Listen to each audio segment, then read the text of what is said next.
Kuna jamaa na mashine yetu ni wa kijijini kabisa. Tunapofika siku hiyo tunakuta ametoka shamba afu mchafu.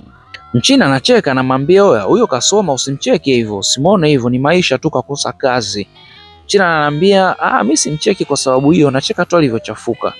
Basi tukaingia ndani, tukafungua mashine, tukarudi kwenye gari, tukatembea. Sasa wakati tunarudi, Mchina ndo akakumbuka ile story alivyokuwa anamcheka, afu mimi nikamuelewa kama amemcheka kwa maana mbaya. Akaanza kuelezea. Mchina anasema, unajua nilichokuja kugundua Tanzania, shida sio elimu, shida ni elimu inayohitajika. Yaani mnachokisoma na mnachokihitaji ni vitu vili tofauti kabisa. Kwetu sisi China hauwezi ukawa huko hivyo ambavyo anaonekana huyo alafu kamwambia mtu umesoma. Haiwezekani. Umesomea nini?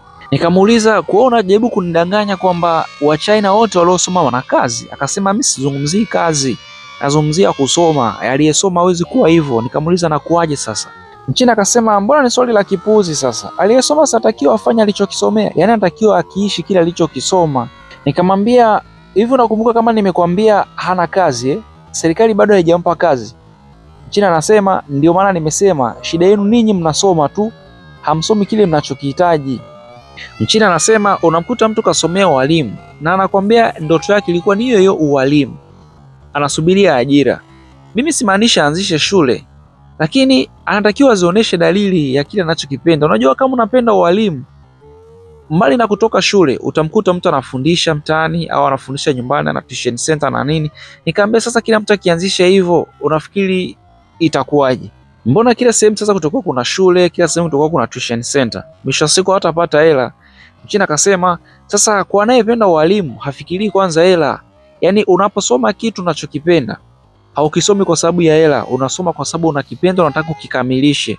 Basi, na ukishamaliza, mbali na kwamba una uhitaji wa ajira na ajira inahitajika na unatakiwa upewe kwa sababu unaistahili, lakini unatakiwa kukifanya kile ambacho umekisomea hata bila kukuingizia chochote. Nikamwambia unakumbuka niliwahi kukwambia sisi tukifika high school, tukiwa tunataka kwenda chuo, huwa tunaangalia kozi ambayo ipo sokoni ambayo ina uhakika wa ajira, tunaachana na ndoto. Akasema nakumbuka, na ndio maana nimesema nyie mnasomea vitu ambavyo hamvihitaji. Yaani mnasoma tu ili mradi mwe mmesoma, na ndio maana nchi yenu imejaza wasomi wengi. Yaani ni kama mnashindana. Sasa hii story kuna siku tushaye kuongelea pale kwao. Wasema bwana sisi tumesoma sana, watu wamesoma. Wakawa watu wanatucheka. Sasa mmesoma, mwisho wa siku mko wapi au mnafanya nini? Au mmefikisha wapi nchi yenu kutokana na elimu yenu?